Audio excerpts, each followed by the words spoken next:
Durante 5 siglos ha perdurado una versión de la historia falsificada por los enemigos de España y que se ha conocido como la leyenda negra española. Esta leyenda ha sido tan efectiva que, aún hoy, estos grabados falsos siguen circulando por Internet como supuesta demostración del genocidio español, pese a que en esos grabados los presuntos indígenas parecen rubios europeos. Algo que es normal, teniendo en cuenta que los autores de estas obras jamás vieron un indígena con sus propios ojos. Sin embargo, la visión de aquellos que nunca estuvieron allí es la que ha perdurado a lo largo del tiempo y sigue siendo ficción obligatoria en los libros de texto de nuestros centros educativos. En palabras del historiador sueco Sverker Arnoldsson, la leyenda negra ha sido la mayor alucinación colectiva de Occidente. Veremos ahora cómo de distinta fue la realidad. Actualmente el nivel de ignorancia es tal que muchos hispanos no sabrían reconocer ni el que fue el emblema del Imperio español, el aspa de Borgoña o cruz de San Andrés, así como tampoco saben cuál fue la extensión máxima de un imperio que llegó hasta el sur de Alaska, al igual que tampoco son conocidos en España los nombres de los virreinatos. Incluso se han olvidado hitos como que fue la ciudad de León la que dio origen al parlamentarismo europeo, hito certificado por la UNESCO. Nos hemos cansado de escuchar que los españoles no descubrieron América porque allí ya había civilizaciones. Es obvio que los españoles sabían algo tan evidente.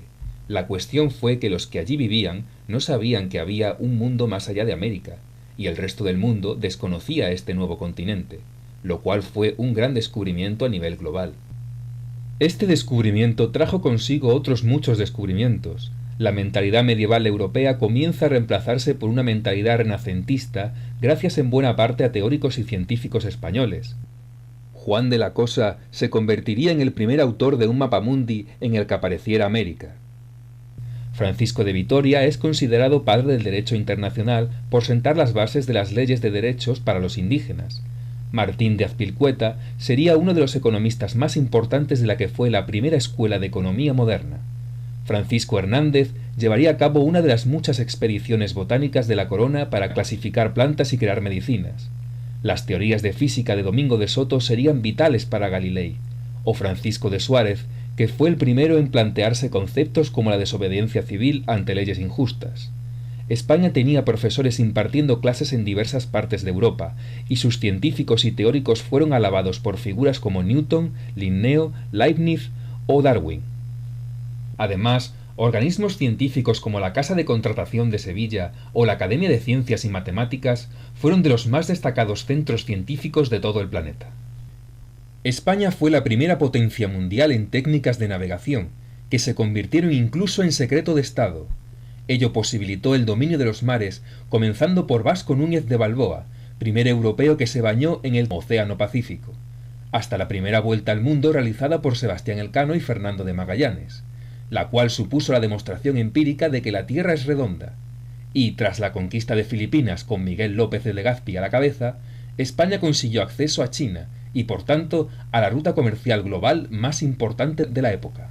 Los españoles exploraron y añadieron a su imperio casi todo el continente americano, desde el sur de Alaska hasta Tierra de Fuego. Pero, ¿cómo consiguieron unos pocos españoles hacerse con un imperio tan inmenso? Comúnmente todos piensan que los españoles conquistaron con ejércitos como este, pero la realidad es que el ejército de los españoles tenía este otro aspecto.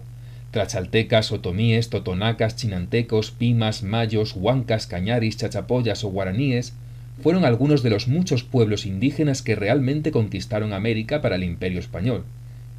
Ellos fueron el 99% de los ejércitos.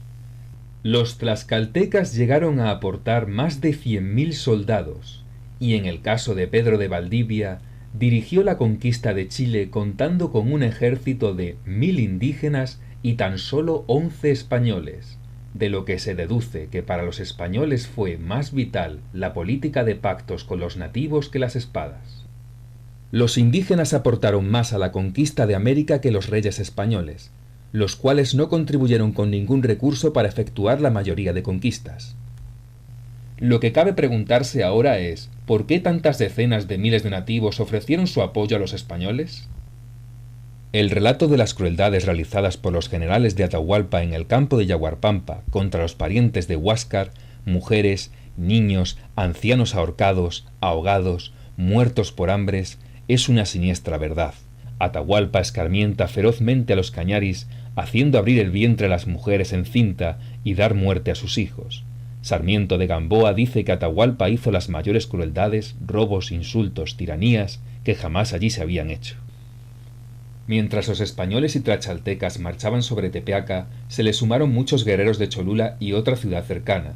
Antes de la llegada de los españoles, los recaudadores aztecas habían sido bastante opresivos, pero estos nuevos gobernadores aztecas y sus hombres estaban saqueando los poblados, robando todas las posesiones de la gente.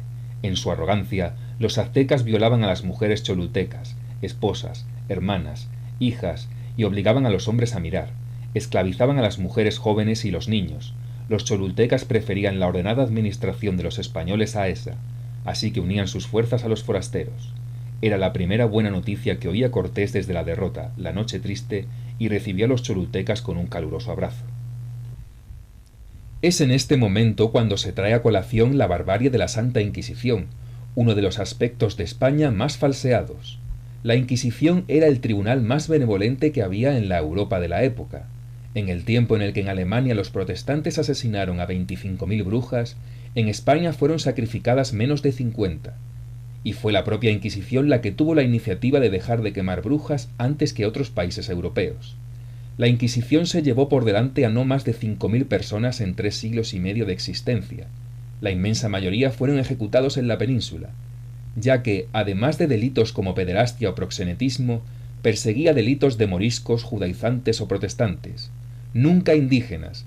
La Inquisición tenía totalmente prohibido juzgar indígenas. De ahí que las muertes producidas en América no hayan superado las 150. Y en algunos casos, hasta había mestizos que trataban de hacerse pasar por indígenas para evitar ser juzgados. Fueron las falsedades como las de estos grabados sobre tipos de torturas que la Inquisición nunca ejerció los que le dieron tan mala fama al tribunal, que de haber existido fuera de España habría pasado completamente desapercibido. Los hechos son que cada vez que se realiza una excavación en América, lo que se encuentra son fosas comunes de cientos de sacrificios humanos, tanto de adultos como de niños, hechos por pueblos indígenas como los aztecas o los chimú. Casi nunca se encuentran muertos por españoles, en el que se supone fue el genocidio más grande de la historia. En realidad, tal genocidio nunca existió y jamás se ha hallado prueba alguna de ello. Tan solo se ha estimado que las enfermedades causaron el desastre demográfico. La idea del genocidio viene dada por el falaz relato de un Bartolomé de las Casas que se inventó hechos y cifras para crear el mayor impacto posible en los reyes, para que se frenaran ciertos abusos que, efectivamente, se estaban cometiendo, pero a una escala infinitamente menor a la que narraba las Casas. Su relato se hizo famoso únicamente por la traducción de Guillermo de Orange, que en aquel momento luchaba contra España por la independencia de los Países Bajos, utilizando para ello propaganda antiespañola. Guillermo de Orange, junto a Lutero y los protestantes, la Ilustración francesa y, por supuesto, el Imperio británico, fueron los principales promotores de esta leyenda negra aún vigente en el imaginario popular. La realidad es que, en palabras del historiador Louis Hank, ninguna otra nación colonial se esforzó con tanta constancia o vehemencia para determinar el trato justo que debía darse a los pueblos aborígenes bajo su jurisdicción. Mando a vos, el dicho nuestro gobernador, que fagáis pagar a cada uno el día que trabajare el jornal e mantenimiento, lo cual hagan e cumplan como personas libres, como lo son, e non como siervos, e non consientan que los indios reciban agravio alguno en sus personas e bienes, mas mando que sean bien e justamente tratados. En 1512, el rey Fernando el Católico impulsa la Junta de Burgos como respuesta al sermón de Antonio de Montesinos, en favor de los derechos de los indígenas. Fue la única vez en la historia en la que un imperio paralizaba por años una conquista para cuestionarse la moralidad de la misma. El resultado de este debate, cuya conclusión fue que las personas tienen derechos naturales incluso aun siendo paganos, fueron las leyes de Burgos de 1512, uno de los primeros antecedentes del derecho internacional. En ellas se definía al indio como hombre libre y súbdito de la corona. Se establecían salarios justos, exención de trabajo por maternidad, límite de edad para empezar a trabajar, reconocimiento de los cacicazgos indígenas y justificación de la conquista con fin evangelizador. aunque se seguía pudiendo esclavizar a cualquier prisionero de guerra, una costumbre presente en todas las civilizaciones de la época. Para invalidar este acontecimiento histórico, se expandió el mito de que los conquistadores no prestaban ninguna atención a estas leyes, una afirmación del todo reduccionista y engañosa. Que los indios sean bien tratados, no consintiendo que les sea hecho agravio ni vejación alguna por los españoles que a cargo los tuvieren. Quien sea osado de hacer mal tratamiento e hiriere a alguno de los dichos indios, sin causa justa, sacándole sangre, además de las penas comunes, le sean quitados los indios y quede inhabilitado para tenerlos. Que no se tomase ni oro ni plata los indios de la ciudad del Cuzco, ni de depósitos ni tesoros, so pena de 500 pesos de oro para la cámara de su majestad y el tal oro y plata perdido. Como es muy dudoso si ha podido en conciencia un cristiano servirse como esclavos de los indígenas prisioneros de guerra, y como hasta ahora no se ha podido poner en claro este punto importante, mando a mi hijo don Martín y a sus descendientes que le sucedan en mi mayorazgo y estados, que tomen todos los informes posibles sobre los derechos que pueden legítimamente ejercerse sobre los prisioneros. Los naturales a quienes después de haberme pagado tributos se les ha forzado a prestar servicios personales deben ser indemnizados si se decidiere que no se pueden exigir tales servicios. Desafortunadamente, no todos los conquistadores fueron como Francisco Pizarro o Hernán Cortés. Pedro de Alvarado comenzó el conflicto armado con los aztecas mientras que Cortés estaba llevando relaciones diplomáticas con ellos. Después, dirigió conquistas en Centroamérica plagadas de atropellos, aprovechando los resquicios legales que tenían las leyes de Burgos. Tras un nuevo debate sobre derecho en la Universidad de Salamanca, fueron promulgadas en 1542 las leyes nuevas, que ordenaban la abolición de las encomiendas y la liberación de cualquier prisionero de guerra indio que hubiera sido esclavizado para trabajar en ellas. Además, se creaba la figura del protectorado de indios. En su portada se puede leer «Leyes nuevamente hechas por su majestad para la gobernación de las Indias y buen tratamiento y conservación de los indios».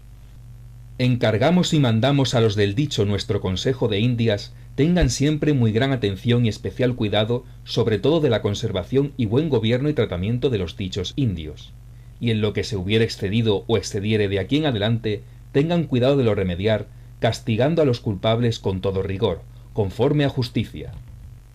Estas leyes soliviantaron la ira de ciertos conquistadores, que veían cómo amenazaban a las encomiendas por las que habían arriesgado sus vidas. En Perú, Gonzalo Pizarro se rebela y tras varias batallas es decapitado. Martín Cortés también se rebela y es torturado y desterrado de México. El primer virrey del Perú, Núñez de Vela, perdió la vida tratando de hacer cumplir estas leyes. Estas luchas ralentizaron y obstaculizaron significativamente la lucha por los derechos, pero nunca la detuvo. Felipe II continuó haciendo avances en materia de derechos. En sus leyes de Indias figura por primera vez en la historia la jornada laboral de 8 horas, además del descanso dominical o la sanidad de los empleados a cargo de los patronos. Yo he sido informado que los delitos que los españoles cometen contra los indios no se castigan con el rigor que se hacen los de unos españoles contra otros. Os mando por ello que de aquí en adelante castiguéis con mayor rigor a los españoles que injuriaren, ofendieren o maltrataren a los indios que si los mismos delitos se cometiesen contra los españoles. Fueron editados los primeros libros en lenguas indígenas como el quechua, el aymara, el guaraní o la lengua de Chile en Sudamérica, la tarasca, la náhuatl, la otomí o la maya en Norteamérica, o la cebuana, la tagala o la bisaya en Filipinas. No parece conveniente forzarlos a abandonar su lengua natural. Solo habrá que disponer de unos maestros para los que quieran aprender voluntariamente nuestro idioma.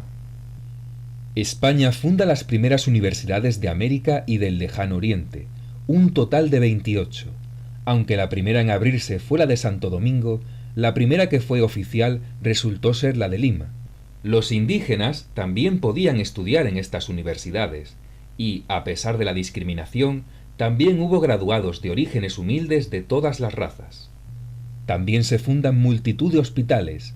El más antiguo del mundo hispano, de los que continúan activos, es el que fundó Hernán Cortés en Ciudad de México. Las ciudades de la América hispana eran las más desarrolladas del continente, gozando de las mayores infraestructuras, riquezas y un progreso que no tenía mucho que envidiar a Europa. El gran científico alemán Alexander von Humboldt recorrió numerosos enclaves de Hispanoamérica y, pese a ser un ilustrado contagiado por la leyenda negra de los conquistadores, desmintió muchos tópicos antiespañoles. Por un prejuicio muy extendido en Europa, se cree que es muy pequeño el número de indígenas. Habrá que repetirlo. Lejos de extinguirse, la población india ha aumentado considerablemente durante los últimos 50 años, como lo prueban los registros de capitación, o sea, del tributo personal. Ninguna ciudad del nuevo continente, sin exceptuar Estados Unidos, presentó establecimientos científicos tan grandiosos y sólidos como la capital de México. En el reino de la Nueva España, a lo menos 30 o 40 años a esta parte, el trabajo en las minas es un trabajo libre. En ninguna parte goza el común del pueblo del fruto de sus fatigas que en las minas de México. No hay ley alguna que fuerce al indio a escoger este género de trabajo. Si el indio está descontento con el dueño de una mina, se despide de él y va a ofrecer su industria a otro que pague mejor o en dinero contante. Muchas de estas familias, de indios y mestizos, especialmente de las de sangre de mezcla, andan vestidas, gozan de alguna comodidad y viven poco más o menos como la gente común de la península. El supuesto saqueo de oro también es otro de los grandes pilares de la leyenda negra. Realmente el oro que llegó a España desde América fue muy escaso, ni siquiera sirvió para sufragar toda la sangrante guerra de Flandes. De ahí que la España peninsular tuviera multitud de deudas y experimentase varias bancarrotas. La excusa del oro ha servido para culpar a España de empobrecer a América, cuando los datos dicen lo contrario. En el año 2015, Perú extrajo 150 toneladas de oro, convirtiéndose en el quinto productor mundial. En el año 2016, México extrajo 120 toneladas, siendo el octavo productor mundial. Entre 1503 y 1660 llegaron a España 180 toneladas de oro desde toda América, según consta en el Archivo de Indias. La compañía canadiense Barrick Gold Corporation extrajo de República Dominicana 120 veces más oro que los españoles en todo el siglo XVI. La mayor parte de las riquezas que se extraían se quedaban y se invertían en América. No sucede lo mismo actualmente. Otra de las cualidades del Imperio español fue el mestizaje. Mientras que España aprobó una ley de matrimonios mixtos en el siglo XVI, en Estados Unidos esto fue ilegal hasta mediados del siglo XX.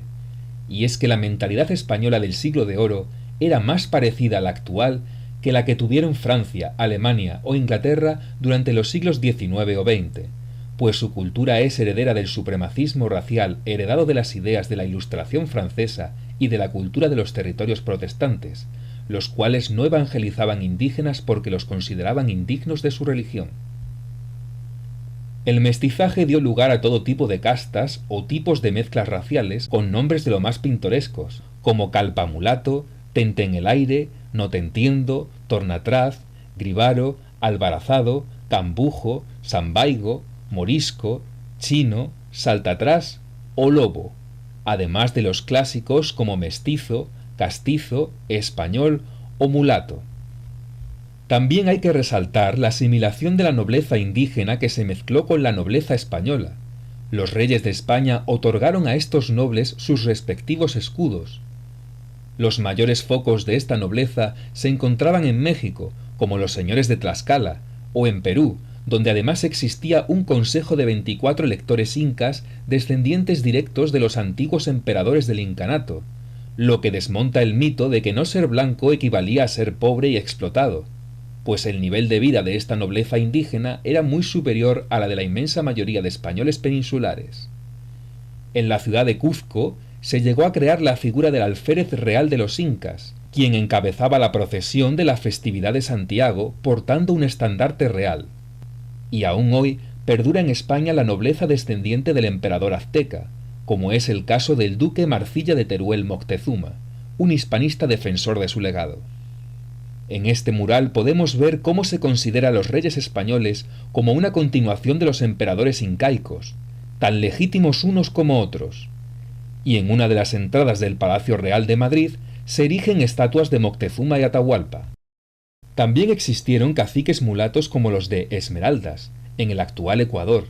Esta clase de hacendados mulatos era muchas veces heredera de los conquistadores negros, que llegaron a ascender a rangos como el de capitán y a obtener grandes extensiones de tierras, en compensación por sus servicios prestados durante la conquista de América.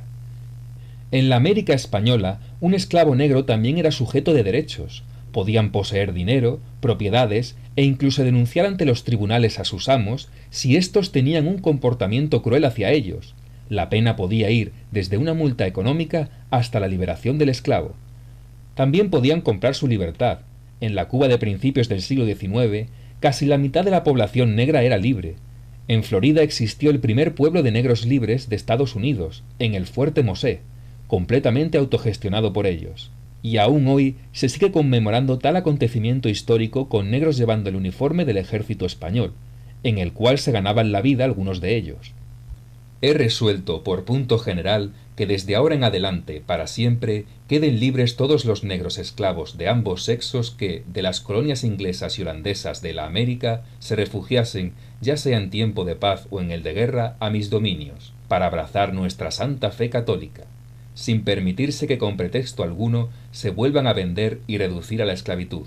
En la época de Carlos III se sucedieron multitud de reformas, unas impopulares, como las subidas de impuestos que produjeron rebeliones, y otras más populares, como la creación del primer mercado común entre territorios hispanos, aunque la coyuntura económica más importante se dio con el mayor auge de la moneda española de 8 reales de plata, la primera moneda global de la historia. Fue usada en 4 continentes, de ahí los numerosos sellos procedentes de lugares como China. Fue la primera divisa de curso legal en Estados Unidos. De hecho, el símbolo del dólar tiene su origen en la simbología española. La industria de los virreinatos también posibilitó grandes obras de ingeniería naval. El astillero de Cuba fue el encargado de fabricar el galeón Santísima Trinidad, la embarcación de mayor tamaño del mundo. Lo apodaban el Escorial de los mares. El dominio del Imperio español sobre los mares fue tal que el Océano Pacífico era conocido en Inglaterra como el Lago Español. A principios del siglo XIX, los navíos españoles resultaron bastante útiles para otro hito de la historia universal, la primera campaña de vacunación internacional de la historia. Carlos IV financió la proposición del médico Francisco de Balmis para que zarparan varios barcos que se encargarían de suministrar la vacuna contra la viruela por toda América, Filipinas y llegando hasta la provincia china de Cantón, entre otros territorios. En el año 1812, diputados llegados de todos los territorios de las Españas se reúnen para dar origen a una de las primeras constituciones, la cual proclamaría que serían españoles todos los originarios de los territorios españoles de ambos hemisferios. El presidente de las Cortes era un peruano llamado Vicente Morales, y entre sus diputados había un descendiente de emperadores incas llamado Dionisio Inca Yupanqui. La Constitución de Cádiz no logró prohibir la esclavitud. Los partidarios de la abolición estaban encabezados por el español peninsular Agustín de Argüelles, cuya postura no pudo imponerse a la de ciertas élites americanas, sobre todo de Cuba, que eran las que verdaderamente estaban interesadas en la esclavitud, pues en la península tal práctica era insignificante. No obstante, España estaba considerando ciudadanos iguales a negros libres, indios y blancos cuando en otros territorios anglosajones o neerlandeses estaban a las puertas del apartheid, que duraría hasta la segunda mitad del siglo XX. Y aquí termina este resumen sobre los hitos y esfuerzos de España por construir y mantener por 3 siglos un imperio global que sería tan significativo como olvidado y calumniado en el tiempo.